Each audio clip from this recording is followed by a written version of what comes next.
पाहतोय सध्या आपण अंतरवाली सराठी मधली ही दृश्य पाहतोय। मनोज जरांगे हे उपोषणाला बसलेले आहेत।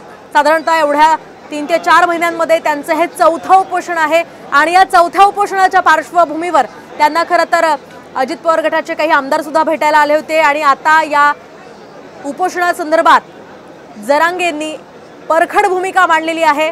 प्रशासनानं नाही सरकारनं परवानगी नाकारली अशी भूमिका त्यांनी मांडलेली आहे। आंदोलक जे आहे त्यांना धक्का लागता कामा नये असंही त्यांनी ठामपणे सांगितलेलं आहे।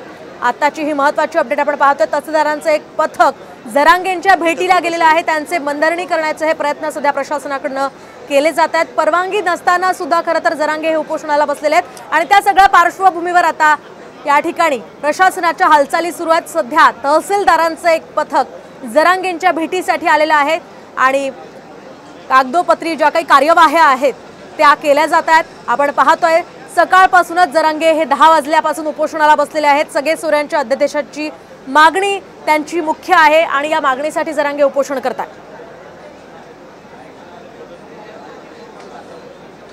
आरक्षण आंदोलनाच्या संघर्षाला पुन्हा सुरुवात झालेली आहे। मराठा योद्धे मनोज जरांगे पाटील उपोषणाला बसले आहेत। आपण थेट त्यांच्याशी बोलूयात। सरकारला तेच अपेक्षित होतं। षडयंत्र करायला त्यांना वेळ पाहिजे होता। मी उपोषणाला बसलं की षडयंत्र सुरू करायचे। पुन्हा एकदा पहिल्यांदा कायदेशीर बसलेलो होतो तरी मोडायचं, हल्ले करायचे, हे डाव त्यांना साधायचा होता। मी बसलोय। मला काय आता कधीतरी मी समाजाला अर्पण केलेलं जीवन आहे ते कधीतरी सरकारला माझा जीव घ्यायचाच।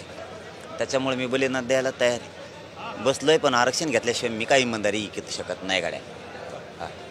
ही वेळ का आली असं तुम्हाला वाटतं?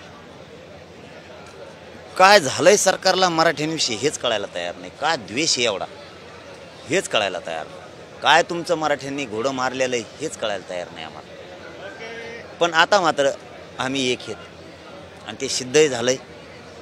सभेतून झालं, एकजुटीतून झालं, गोरगरिबाच्या एकजुटीच्या मतातून बी झालं।